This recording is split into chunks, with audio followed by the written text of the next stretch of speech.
নমস্কাৰ মৰমৰ ছাত্ৰ ছাত্ৰীসকল মই আজি তোমালোকৰ কাৰণে নৱম শ্ৰেণীৰ বিজ্ঞানৰ দ্বিতীয় অধ্যায় আমাৰ চাৰিওকাষৰ পদাৰ্থবোৰ বিশুদ্ধনে তাৰে মাত্ৰ 10টা মান খুব ইম্পৰ্টেন্ট এমসিকিউ লৈ আহিছো।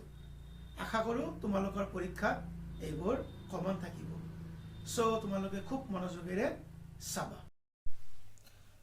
আমাৰ চাৰিওকাষৰ পদাৰ্থবোৰ বিশুদ্ধনে। ইয়াৰে প্ৰথম এমসিকিউটো হল কলয়দীয় দ্ৰৱৰ উপাদানবোৰ কি কি? উত্তৰটো হল বিস্তাৰণ মাধ্যম আৰু বিস্তাৰণ প্ৰাৱস্থা। দ্বিতীয় কোশ্চেনটো হল কলা চিয়াহীৰ কলা ৰঞ্জক পৃথক কৰা পদ্ধতিৰ নাম কি? উত্তৰটো হল বৰ্ণ লেখন। 3 নম্বৰ কোশ্চেনটো হল ক্ৰোমাৰ ইংৰাজী প্ৰতিশব্দ কি? উত্তৰটো হল কালাৰ। দ্যাট মিন্স অসমীয়াত ৰং বুলি কয়। নেক্সট দুটা পৰস্পৰ মিহলি হোৱা তৰল পৃথক কৰা পদ্ধতিৰ নাম কি? উত্তৰটো হল পাতন পদ্ধতি।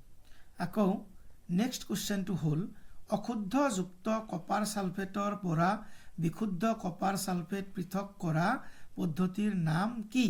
উত্তৰটো হল স্ফটিকীকৰণ। নেক্সট কোশ্চেনটো হল সাধাৰণ অৱস্থাত তৰল অৱস্থাত পোৱা মৌলৰ নাম কি? উত্তৰটো হল মাৰ্কিউৰি আৰু পাৰা। নেক্সট মৌল শব্দ ব্যৱহাৰ কৰা বিজ্ঞানীজনৰ নাম কি?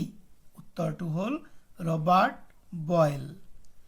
নেক্সট গাখীৰৰ পৰা মাখন পৃথক কৰা পদ্ধতিৰ নাম কি? উত্তৰটো হল অপকেন্দ্ৰিক পদ্ধতি।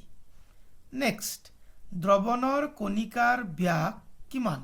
উত্তৰটো হল 1 নেনোমিটাৰ। নেক্সট কোশ্চেনটো হল তেজত থকা ঔষধ পৃথকীকৰণত কি পদ্ধতি ব্যৱহাৰ কৰা হয়? উত্তৰটো হল বৰ্ণলেখন পদ্ধতি।